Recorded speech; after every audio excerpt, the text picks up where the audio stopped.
Oh, hi everyone, welcome back. Before we start, I have a little story to tell. It was around the summer of 2023 that I got into Warhammer. Of course, I knew of Warhammer before. I'm a nerd, and being a nerd, Warhammer was always on the horizon for me. But during that summer, I was religiously consuming Warhammer lore. I wanted to know everything, and only a few months later, I bought my first minis, specifically the Death Guard Combat Patrol.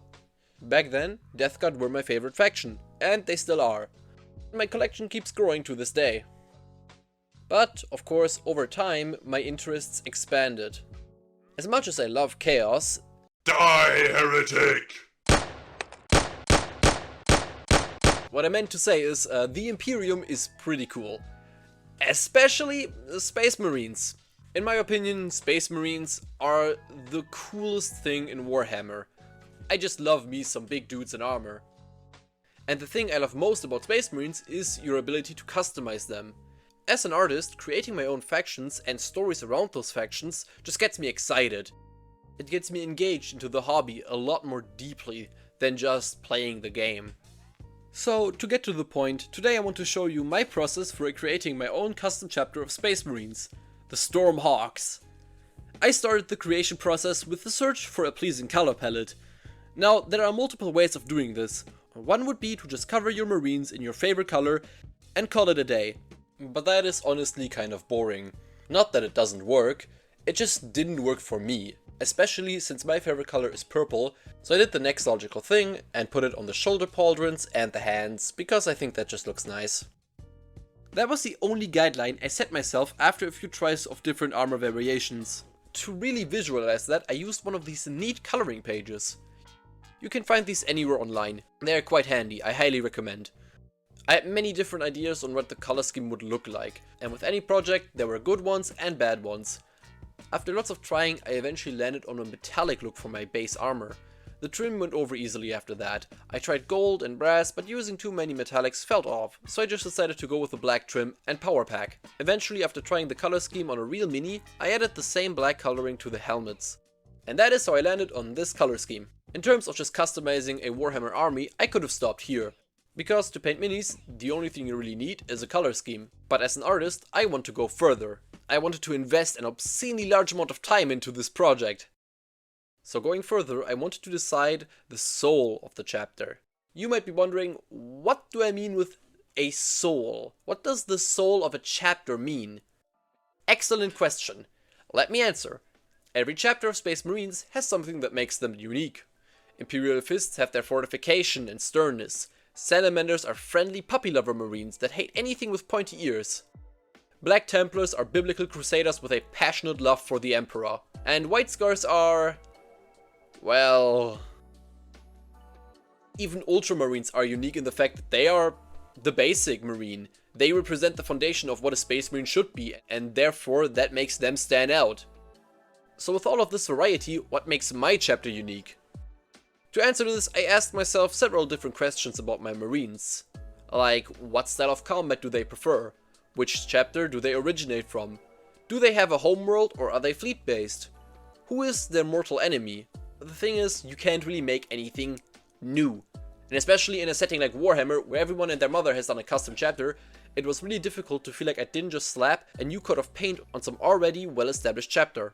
And I actually got stuck on this step. For a long time. And I mean like months. I got stuck on this for months. I think it's important to mention here that getting stuck on a project, especially one of this scale, is completely normal. It happens to most, if not every artist, especially when you're working alone. And there's nothing to be ashamed of. With private projects, there are no deadlines. You have nothing to stress yourself for. So, to clear my head, I worked on other projects and gave myself some time to cool down. It was during that time I actually started this channel. Not only because I wanted to have an outlet for my creativity and artistic wisdoms, but also just to get other things done. And on the side, I was also playing a lot of Marvel Rivals. Trust me, this is gonna be important. I usually don't play shooters, but this game spoke to me. And when playing, I gravitated more towards the role of a tank, especially the melee brawler tanks like the Thing and Thor. I put lots of hours into that game, and one day it just kinda clicked in my mind. I enjoy being in the front, tanking and dealing damage. I like how it feels to shrug off damage that would terrify most others, and I love it even more when I can dish that damage back out to my opponent tenfold. And that's what I wanted from my Marines. They would be a shield for the Imperium as well as a piercing, destructive blade. But why tell you all this? Because I want to show you that inspiration and good ideas don't come out of nowhere, and especially not when forced. Sometimes the best thing we can do for our art is to take a step back and gain an outside perspective on everything. Improving our art means understanding not just the technical aspects of art, it also means understanding ourselves, or at least our interests. After I figured out what builds the core identity of my chapter's combat tactics, I still needed a few points of interest. For example, culture and general personality. The most important part of how a chapter's personality forms is due to their gene seed and their homeworld. So those were my next points to tackle. I want to start the section with a short explanation on what gene seed actually is. Gene seed is basically what allows people to become Space Marines. It's the genetic material from their Primarch and enables certain mutations to take place within the body. But what makes gene seed so interesting is its flaws. Most, if not all, gene seed has some flaws inherited from the Primarch. As part of the Primarch's personality / gene flaws are implanted into the Marine, it changes how they behave and their preference for certain tactics, ethics, etc. For example, the Blood Angels have the Red Thirst, or the Space Wolves become more wolf-like in appearance, or how the Salamander's skin becomes a charcoal black and their eyes turn bright red. And that's basically how the gene seed kind of forms the Space Marines. I want to add that I am not a hardcore lore nerd. I don't really know what I'm talking about. Now that we have established that gene seed is important, we need to pick which Primarch / Legion the gene seed for my chapter comes from. And for that there are many enticing options. Let's start by separating our choices into Loyalist and Traitor gene seed. Loyalist legions include Dark Angels, Imperial Fists, Blood Angels, Ultramarines, Space Wolves, White Scars, Raven Guard, Salamanders and Iron Hands. On the Traitor side we have Death Guard, World Eaters, Emperor's Children, Night Lords, Thousand Sons, Iron Warriors, Word Bearers, and the Sons of Horus. And then there's these guys. Those are a lot of options, but using the already established way my chapter prefers to fight and act, we can cross some legions off the list. Ultramarines, White Scars, Raven Guard, Salamanders and Iron Hands. As well as Emperor's Children, Night Lords, Thousand Sons, Word Bearers and Alpha Legion. The reason these chapters didn't make the cut is either for the way they choose to fight, be it a more stealthier approach to combat or less melee orientated, or just because I don't like them as much. Sometimes personal preference is just the way to go, and I'm not the biggest fan of the Emperor's Children, the Word Bearers or the Iron Hands. With that out of the way, that leaves us with these options. On the surface, the perfect legion of origin are the Imperial Fists. Not only are they very hardy and very robust, but they also brought forth probably the best melee fighting Space Marine in the setting.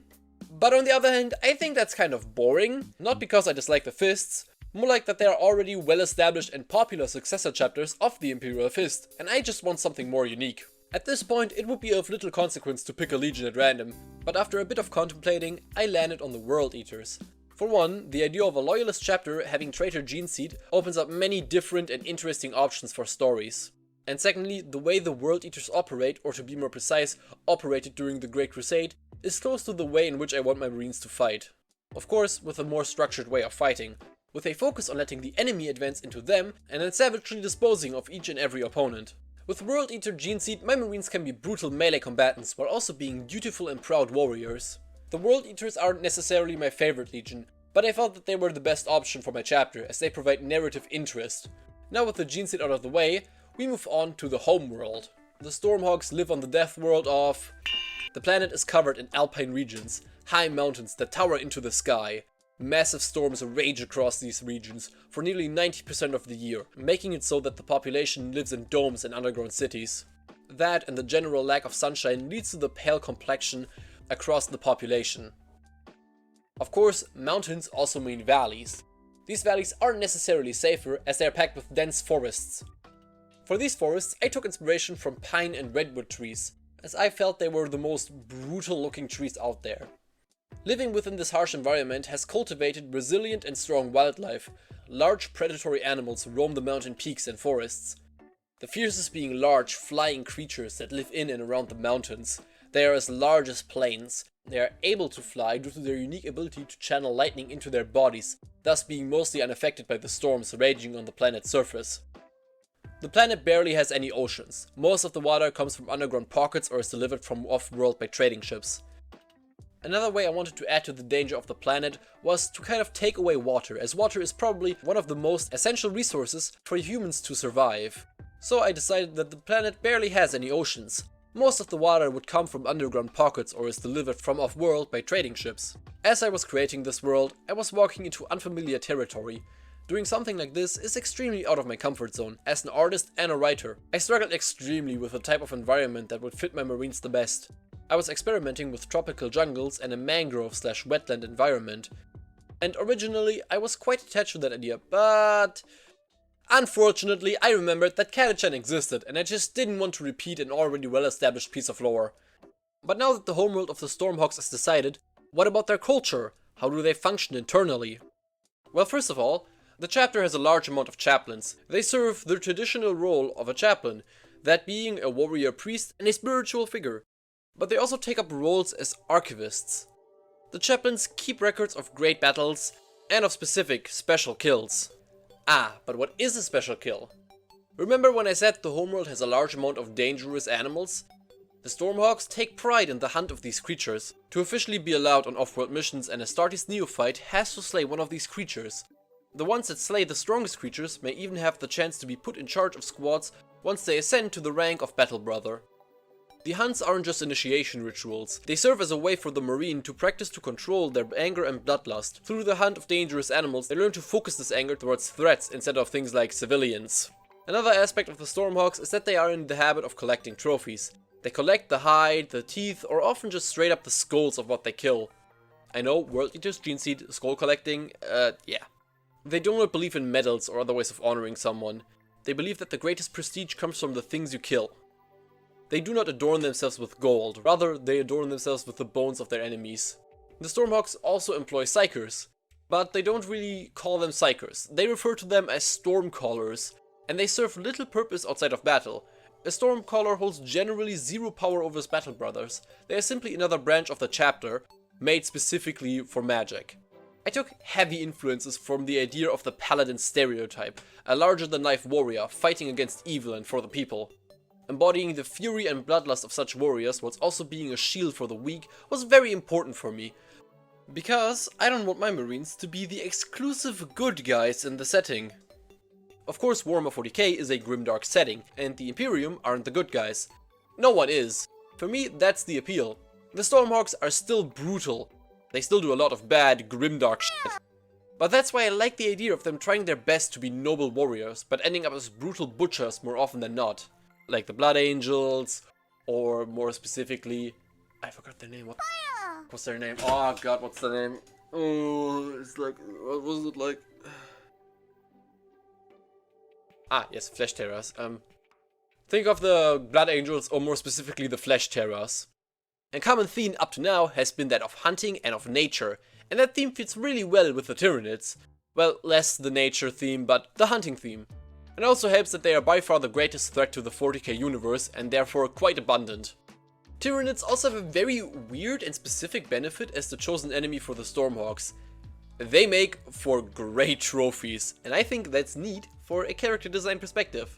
Sadly, the narrative for Tyranids isn't that interesting in my opinion. They kinda just go around and eat stuff. Good that this video is about Space Marines, so meh.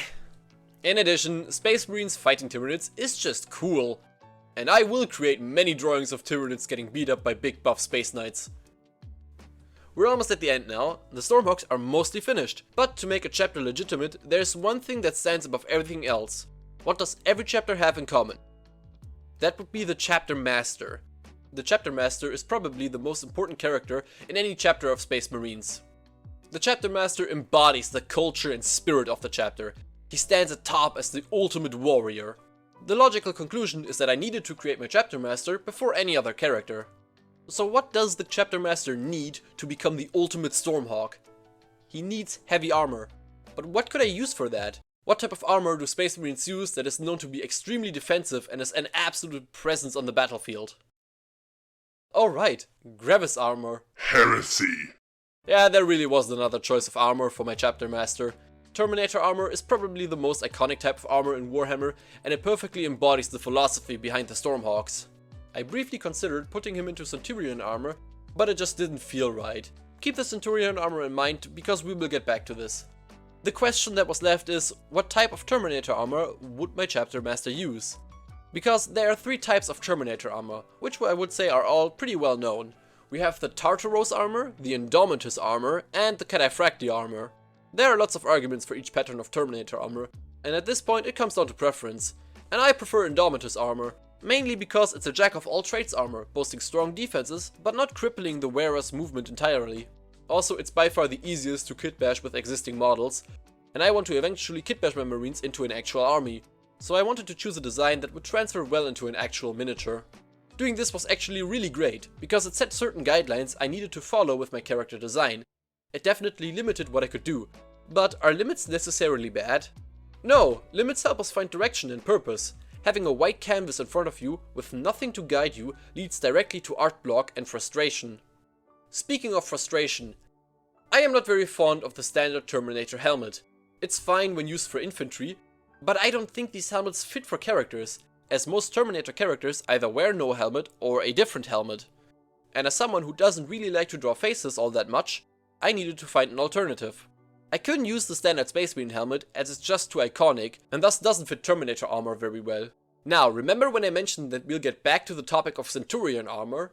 Because Centurions use a form of helmet that resembles the standard Mark VII helmet, but it's different enough to also fit a Terminator. And I think it looks especially great for characters. And so that's what I stuck with, and I think it fits perfectly and looks great. Now that the question of armor is out of the way, I want to talk weapons.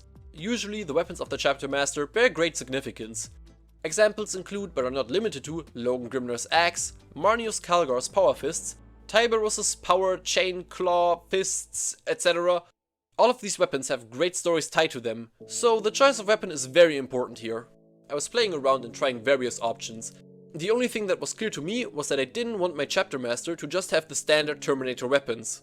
My first idea was a combination of power spear, akin to what the Grey Knights use, and a standard Terminator power fist with a chainsaw attachment. I eventually switched out the power fist for a plasma pistol, as I wanted him to have a bit of ranged versatility. The idea of him having a spear was stuck in my head at this point. I tried other melee weapons, but nothing felt as good as the spear. But I was still struggling with the secondary weapon. At some point I considered giving him a shield, but that idea fell apart rather quickly, as I realized that to properly wield a polearm you need to use both hands, and I think it's a bit overkill to give a Terminator a shield. Kind of defeats the point of the armor in my opinion. So I did a bit of thinking, and I did a bit of trying things out, and I landed on the Guardian Spear of the Emperor's Custodes. It had everything I wanted. It had range options as well as still being a spear.